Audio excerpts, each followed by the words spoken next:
Hello, good evening everybody. My name is Shubham Jagdish and welcome back to the channel. So boss, अब हम लोग अपना next chapter करने आए हैं। एक चैप्टर स्किप हो गया था, चैप्टर नंबर 7, जिसको हम लोग functions of management and coordination बोलते हैं। अच्छा, मजे की बात क्या है, इस चैप्टर में सिर्फ coordination as a essence of management एक ही टॉपिक है जो तुमको पढ़ना है। तो ठीक है भाई, ये भी अभी खत्म करा देते हैं और इसके बाद मार्केटिंग, मार्केटिंग मिक्स और कंज्यूमर प्रोटेक्शन 3 चैप्टर बढ़ रहे होंगे, वो भी आपको फटाफट से मैं प्रोवाइड कर देता हूं। लेकिन अगर अभी तक तुमने ये सैंपल पेपर सॉल्व नहीं किए तो भाई प्लीज ऐसी गलती मत करो। सैंपल पेपर सॉल्व करने के बाद ही पेपर देने जाना। आपको समझ में आ ही रहना पेपर का स्टैंडर्ड क्या है। डिस्क्रिप्शन में लिंक है, फटाफट से जाकर आप सैंपल पेपर में एनरोल कर सकते हो। तो फंक्शंस ऑफ मैनेजमेंट और कोऑर्डिनेशन, ये नोट्स मैं अपने एप्लीकेशन के फ्री स्टडी मटेरियल सेक्शन में अपलोड कर दे रहा हूं। सब लोग जाकर डाउनलोड करना, फ्री फॉर एवरीबॉडी है, ठीक है ना। बड़ी हेल्प हो जाएगी और यही आप एग्जैक्टली याद करके जाइए, ठीक है ना। तो क्लासिफिकेशन ऑफ मैनेजरियल फंक्शंस है। प्लानिंग हम लोग अलग से पढ़ चुके हैं, ऑर्गेनाइजिंग भी पढ़ चुके हैं, स्टाफिंग भी पढ़ चुके हैं, डायरेक्टिंग भी पढ़ चुके हैं, कंट्रोलिंग भी पढ़ चुके हैं। बचा क्या? कोऑर्डिनेशन। कोऑर्डिनेशन होता क्या है, आओ जरा देखते हैं। Coordination means harmonising, synchronising and unifying individual efforts towards the common objectives. मतलब सारी एक्टिविटीज को हार्मोनाइज करना, सिंक्रोनाइज करना, सो दैट ऑर्गेनाइजेशन के ऑब्जेक्टिव्स को पूरी तरीके से अचीव किया जा सके, ये कोऑर्डिनेशन है। अब अगला जो क्वेश्चन मैं बताने जा रहा हूं, एग्जैक्टली हू बहू आप पेपर में लिख कर आएंगे और ये 100% आपके प्री बोर्ड वगैरह में भी ये क्वेश्चन पूछा गया होगा और आएगा ही आएगा। क्वेश्चन क्या है कि coordination as a essence of management होता क्या है। मतलब कोऑर्डिनेशन हर एक जगह लगता कैसे, प्लानिंग में कोऑर्डिनेशन कैसे लगता है, ऑर्गेनाइजिंग में, डायरेक्टिंग में, स्टाफिंग में, कंट्रोलिंग में, किस तरह से कोऑर्डिनेशन यूज हो रहा है, ये आंसर लिख कर आना है। मैंने आपके लिए पूरा आंसर लिख दिया है, जरूर डाउनलोड कर लेना फ्री स्टडी मटेरियल सेक्शन से। 5-6 मिनट का ये पूरा चैप्टर का वीडियो है, आराम से तुम देख भी सकते हो।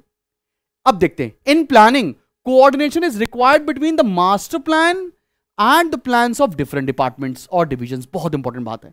कोऑर्डिनेशन प्लानिंग में कहां लगता है? मास्टर प्लान और प्लान्स और डिफरेंट डिपार्टमेंट्स के बीच में कोऑर्डिनेशन होना चाहिए, तभी ना ऑब्जेक्टिव्स पूरे हो सकते हैं।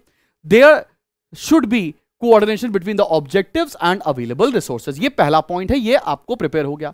अब ऑर्गेनाइजिंग में देखते हैं। During organising there should be coordination between authority and responsibility of every individual. Authority और रिस्पॉन्सिबिलिटी ऑफ एवरी इंडिविजुअल के बीच में कोऑर्डिनेशन होना चाहिए। Same work should not be assigned twice. एक काम को 2 बार असाइन नहीं करना है। Organisation would be ineffective if there is lack of unity between different departments and divisions. अगर यूनिटी नहीं होगी तो सब कुछ बर्बाद हो जाएगा। आगे बढ़ते हैं। अब स्टाफिंग में कैसे लगेगा? While staffing, coordination is achieved by balancing the skills and abilities of employees with the jobs assigned to them. मतलब एक बंदे की क्या स्किल्स है और उसको क्या काम दिया जा रहा है, उसके बीच में प्रॉपर कोऑर्डिनेशन होना चाहिए। जैसे इंजीनियर को इंजीनियर से रिलेटेड काम मिलना चाहिए, अकाउंटेंट को अकाउंटिंग से रिलेटेड काम मिलना चाहिए। तो there should be proper coordination between skill and the job assigned to them. बात समझ में आ गई? स्टाफिंग भी समझ में आ गया। While directing, supervision, motivation and leadership are used to ensure harmonious working of the organization. Leadership के अंदर क्या होता है, आप डायरेक्टिंग के अंदर देखो ना, तो जो भी एलिमेंट्स होते हैं उनके बीच में कोऑर्डिनेशन होना चाहिए, सो दैट ऑर्गेनाइजेशन के ऑब्जेक्टिव्स को पूरा किया जा सके और ऑर्गेनाइजेशन के अंदर हार्मोनियस रिलेशंस बने रहे अमंग द एम्प्लॉइज। आगे देखते हैं। During controlling, coordination is achieved by ensuring that actual results conforms to the plans as closely as possible. Coordination होना चाहिए, जो प्लान डिसाइडेड था उसके हिसाब से काम हो रहा है कि नहीं हो रहा है। Hence coordination is the essence of management. ये पेपर में आएगा ही आएगा ये क्वेश्चन, किसी भी तरह डायरेक्टली इनडायरेक्टली ये क्वेश्चन पूछ ही लेंगे। So this is it from this particular chapter और ये भी खत्म हो जाता है। तो भाई जाकर फटाफट से ये वाला वीडियो भी देख लो। अब 3 चैप्टर बाकी हैं, तीनों चैप्टर में फटाफट से आप लोग को प्रोवाइड करने जा रहा हूं और कल से लाइव क्लास भी तो होनी है। कल से मतलब 6 तारीख से लाइव क्लासेस भी तो होनी है। चलो भाई, stay tuned to the channel, मिलते हैं बहुत जल्दी नेक्स्ट वीडियो के साथ। Keep smiling and keep learning. इसके नोट्स डाउनलोड कर लो और सैंपल पेपर में एनरोल कर लो। डिस्क्रिप्शन में लिंक है, स्क्रीन के ऊपर नंबर है। जैसा भी सही लगे वैसे आप एनरोल कर सकते हैं। All the best.